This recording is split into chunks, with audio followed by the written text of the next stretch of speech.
I think you got a little bit ahead there, right? Or did you add something? That was an embellishment. Ba-da-dee. You added an extra note? No, there is A, G, Okay, F then sharp. you miscounted. That happens there. Yeah. Okay, great. But I wanted to make the suggestion we do it again from the beginning anyway, because I asked Mike 2 days ago to play a little bit more with more attack in the first note, and that's something that you still haven't really thought about so much. You like to play without any attack at all? Would you like to do that? No. Maybe not, maybe with attack. Okay, but I think that you should take time to breathe. There's some sections there that you're really trying to play too long in one breath, and you don't have the air volume to keep the compression up, and it becomes more difficult and more fatiguing for you. Breathe more often so you work longer with more air capacity. It's very much like when you keep the drehzahl or keep the revs up in a motor. There's a certain point where the motor's over-revved or under-revved, and there's a certain sweet spot in there. And that has to do with the trumpet playing in terms of the air volume that you have in the lung, because you have to put that air volume under compression and make it move. Okay, so let's try it once again, and a little bit more sympathetically moving forward, you know.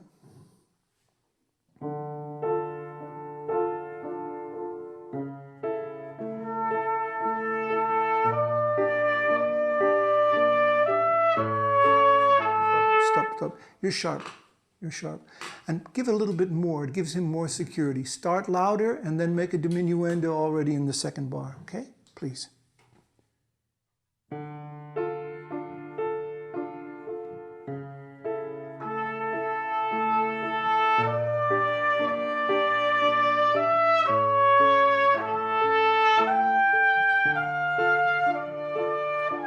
I would like to help you there. You need to breathe earlier. You're trying to play the phrase too long. And remember, when you go up, you have to make a crescendo.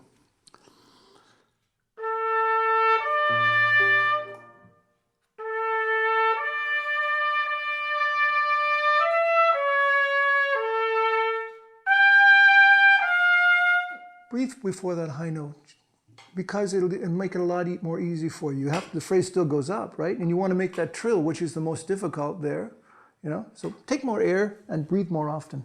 Last time, 2 and 3 and.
Excuse me, I got some phlegm in my throat.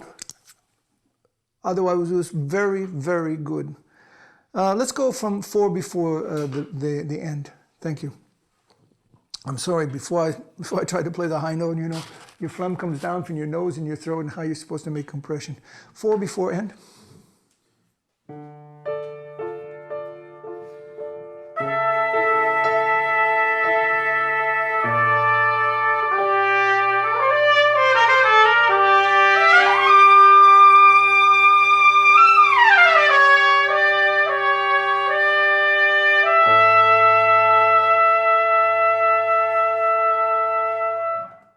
Okay, thank you very much. What's important here is to hear some of what I call the angel tones. When two trumpets come together, there is an overlapping of overtone resonance, and then resulting tones come. I call them angel tones. There are overtones where the waveform crosses and it becomes more intensive.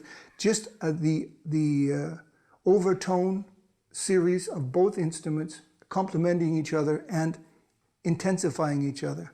Just like how all the trumpets got together and blew down the walls of Jericho, because they were so resonating together and created such an intensity. Just for a variance, I think it would be great if we, before the gentlemen go, we just play the whole movement one more time through, get it one last chance at it. And then this expression of our musical endeavor and cooperation, not competition, will end for today. And I'd like to thank Mr. Mike Albert for doing the camera work. He's smiling behind it for me. I'd like to thank Mr. Martin Hupfengard. I'd like to thank Mr. Daniel Delgado, and I'd like to thank Mr. Mike Breutigam for coming along today to help us out and demonstrate a little bit for you. So, the last time, the Andante for the concerto from Gottfried Stultz.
Okay, that was a variance for it. Thank you so much.